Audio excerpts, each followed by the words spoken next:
coping with anxiety and depression during menopause.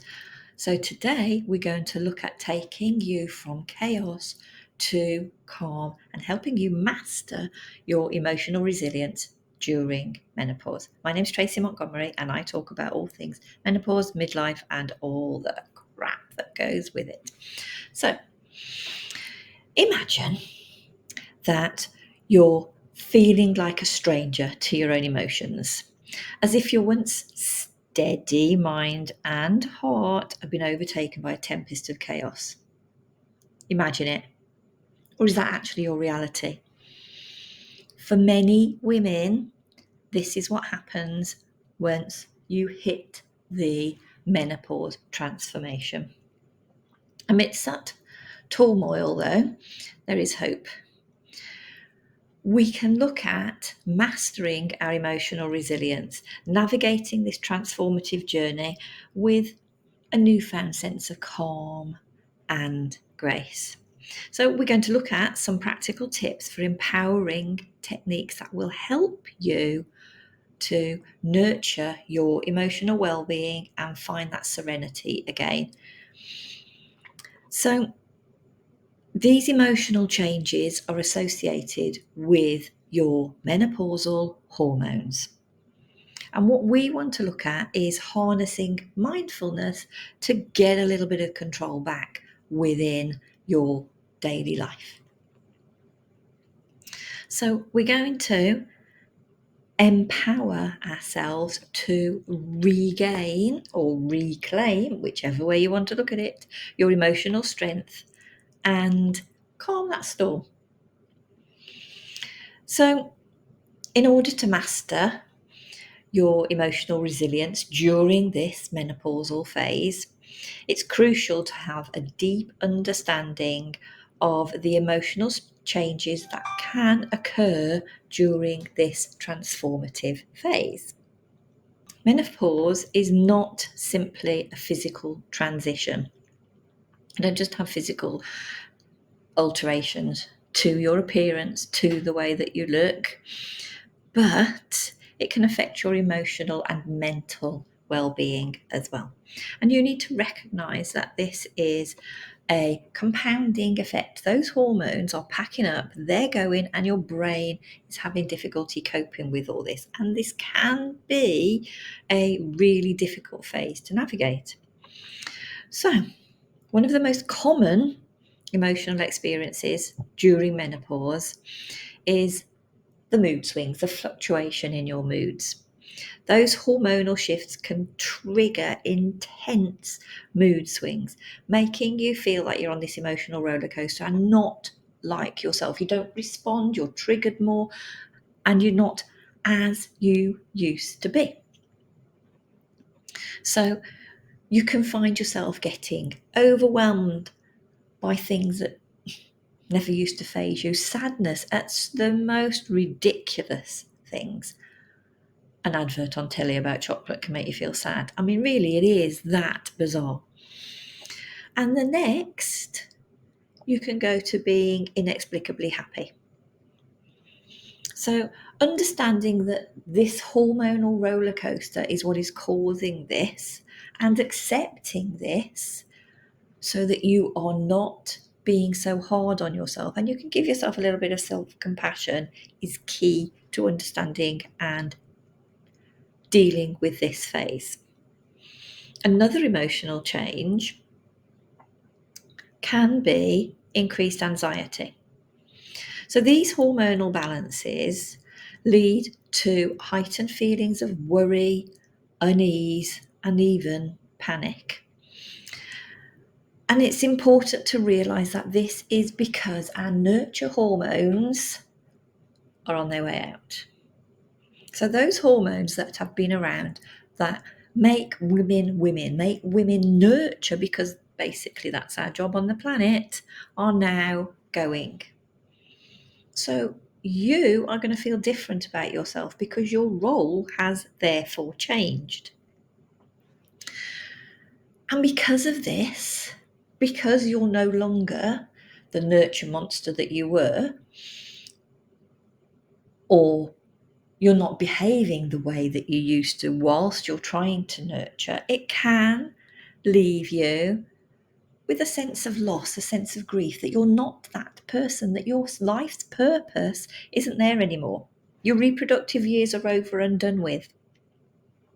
And that can bring along a huge raft of emotions. That means that you're not worthy. Why are you here? What is your life's purpose anymore? Nobody's going to want you. So you need to realize that this phase is due to your hormonal profile changing. So by understanding that this emotional shift that you're going through is primarily caused by those hormones that are packing up, they're going, your nurture hormones, I keep saying today, hormones. It means that the way that you feel is changing. It doesn't mean that you can't support. It does not mean that you cannot nurture. It just means that you need to address how you are feeling about this phase. So you need to bring to the fore self-care to look after your own emotional well-being. We know that these hormones are causing us to feel a bit weird. We know that that can affect our self-esteem, our confidence, and how we feel about things. So when we go into this phase, we need to look at the whole picture. We need to look at the fact that our age could be prevalent, our hormones could be prevalent, and our past history may be feeding into this. So it's a multi-complex time for women. So practicing self-care can be hugely beneficial to women during this stage. So we need to bring back the joy into our lives. We need to make sure we have time to relax, and we need to make sure we have time to de-stress. So, hobbies. Make sure you've got some. If you haven't, find some, even if it is Netflix binging for a little while. Make sure that you set boundaries about what you can do. So at this phase, we may be like me, I'm an older mum, so I've got a teenager. Quite a stressful phase for both of us.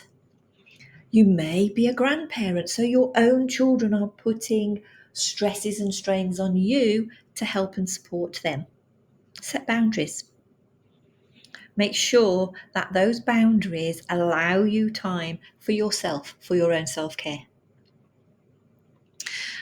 And think in I know this is easy to say, think in a positive manner. So look at all the negative things you say about yourself. You're getting old, you can't think straight anymore, you don't look like you used to, and try and change it into a positive. Okay, with age comes wisdom. You might not look as you used to, but you can damn well wear what you want. These sort of things. Build yourself a supportive network around you of people that think the same as you. And if you haven't got one, go out and find one. Find it on the internet. Come and join us in Menopause, Midlife, and all that.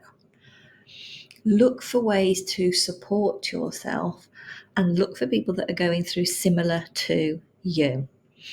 This can be one of the best and one of the most needed self-care tips that we can give to you. We tend, when we're going through menopause, to push people away, or we tend to hide away.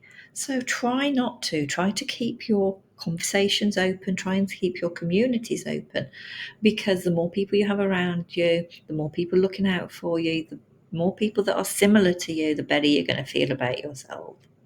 And make sure in all of this that you do simple things that can help take the needle forward. So simple things like your mindfulness. Think about how you feel about yourself. Think about what you're saying to yourself, and things that you can do. Journaling. Journaling is an easy method for mindfulness. Do it in the morning, do a brain dump, do it at night, do another brain dump. Put down all the things that you are grateful for, and add on to that, if you've got time, a little bit of meditation. Now, meditation can help to ground you. It can help to take away everything that's stressing you, and it can help to center your focus so that you're looking at yourself. So your self-care becomes around you with those boundaries, and it doesn't mean to say that you cannot nurture, you cannot support those around you. So I hope that information has been really useful to you. I hope you can come, join and support us in menopause, midlife, and all the... I will put a link in the comments below, and I look forward to speaking to you soon. Bye for now.